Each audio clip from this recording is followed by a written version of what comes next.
আসসালামু আলাইকুম।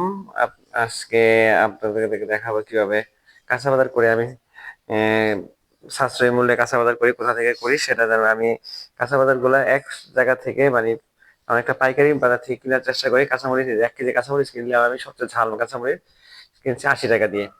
ওরা যদি আমি যদি আরো বেশি কিনতাম তাহলে 70 টাকা কেজি কিনতাম। এই কাঁচামরিচ বাইরের বাজারে 120 টাকা করে বেচে। এরপরে আমি আসলাম এই যে সিম কিনতে। সিম এই যে এখানে সিম 5 কেজি বিক্রি করতেছি 500 টাকা। হ্যাঁ, আর একটু কমে দাঁড়াতাম, আরো কম নেওয়া যাবে। 5 কেজি নেবো না, আমি 1 কেজি নিবো। সিম আমি এখান থেকে নিবো না, সিম এখানে আমাকে সিমটা ভালো লাগে নাই।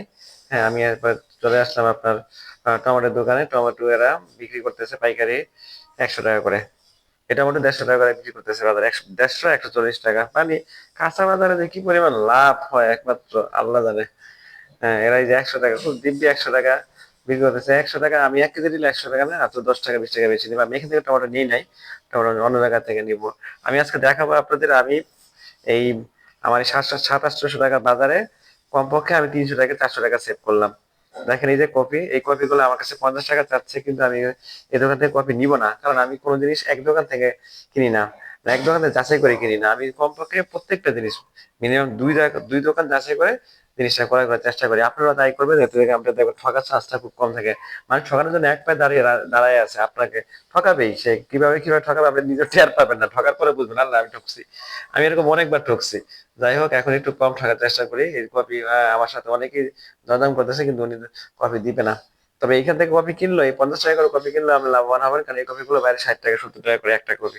এখনকার কপিগুলো একটু টেস্টি হয়, ভালো হয়। তো আরেক দোকানে আমি টমেটো মূল্য জিজ্ঞেস করলাম, ও একই অবস্থা 120 টাকা চাচ্ছিল 1 কেজি। আর যদি 5 কেজি নিতাম তাহলে 100 টাকা করে নিত।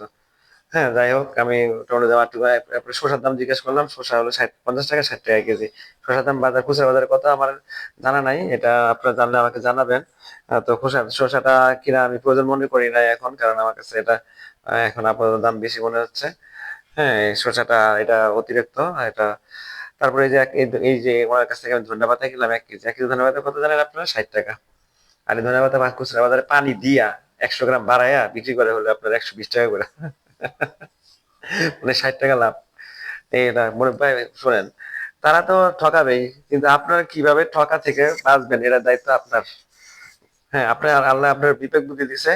হ্যাঁ, আপনি সেভ করেন। আমি 300-400 টাকা যদি সেভ করতে পারি এখান থেকে, তাহলে তো আমি 300-400 টাকা আমার ছেলে মেয়ের জন্য ভালো একটা জিনিস কিনতে পারবো, তাই না? তাই এই 300 টাকা আমাকে কে দিবে? কেউ দিবে? হ্যাঁ। সো আমি চেষ্টা করি কেনার সময় একটু মানে মানে লাভবান হওয়ার জন্য। এরপরে আমি মিষ্টি কুমড়ার দোকানে গেলাম। 1 কেজি মিষ্টি কুমড়া হলো 25 টাকা। এরা বাইরে বিক্রি করে হলো 40 টাকা কেজি। হ্যাঁ, আমি 3 কেজি মিষ্টি কুমড়া কিনছি, যদি এখান থেকে কিনি নাই। এখানে দাম জিজ্ঞেস করলাম, ওই যে বললাম আরেক দোকান থেকে কিনবো। এই মিষ্টি কুমড়া ভালো ছিল, তো 3 কেজি মিষ্টি কুমড়া কিনছি আমি। 3 কেজি একটু বেশি ছিল 80 টাকা দিয়ে। তাহলে এখান থেকে আমার 3 × 15 = 45 টাকা সেভ।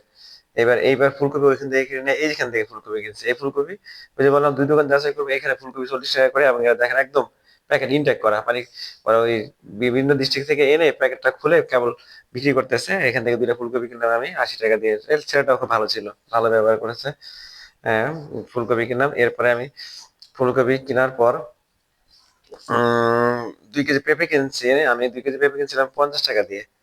হ্যাঁ, আর 1 কেজি পেঁপে আপনাদের কত করে আপনারা আমাকে জানাবেন। আমি আমার জানা মতো 1 কেজি পেঁপে হলো 40 থেকে 50 টাকা। বুঝতে পারছেন? তো এরপরে আমি দুইটা কফি লাউয়ের দোকানে গেলাম, দুইটা লাউ কিনলাম। দুইটা কচি লাউ, একদম ছোট ছোট লাউ, মানে একদম কাঁচা খেতে ইচ্ছা করে। দুইটা লাউ কিনছি আমি হলো যে 45 টাকা দিয়ে। ও 60 টাকা চাইছিল, পরে 50 টাকা, পরে 5 টাকা কম দিয়ে 45 টাকা দিয়ে কিনছি। আর একটা লাউ আপনি 50 টাকা নিচে কিনতে পারবেন না, যাই দেখেন আপনি। আমি কিন্তু এইখানে আমার প্রায় 20 টাকা 30 টাকা সেভ হলো। হ্যাঁ, এগুলা কিন্তু আমি এমন কোন সবজি কিনেছি যেগুলা হচ্ছে আপনার নষ্ট যেন না হয়। এসব এই যে টমেটো আমি এখান থেকে কিনছি, এই টমেটো গুলো অনেক ভালো, 120 টাকা কেজি নিচে লাস্ট।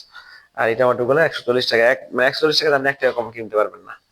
আর তার পাশাপাশি আমি এখান থেকে ওই যে বেগুন কিনছিলাম। বেগুন হলো যে আপনার হলো যে 40 টাকা কেজি। এই বেগুন কিনছিলাম আমি 80 টাকা দিয়ে। একটা বেগুন কিনছিলাম 20 টাকা দিয়ে। বুঝতে পারছেন? কাঁচা বাজার অর্ধেক লাভ। পটল কিনছিলাম, এটা ভিডিও করতে মনে নাই। পটল কিনছিলাম 40 টাকা কেজি। পটল খুচরা বাজারে কতটা আপনারা জানাবেন। এই হলো আমার আজকের বাজার, দেখেন।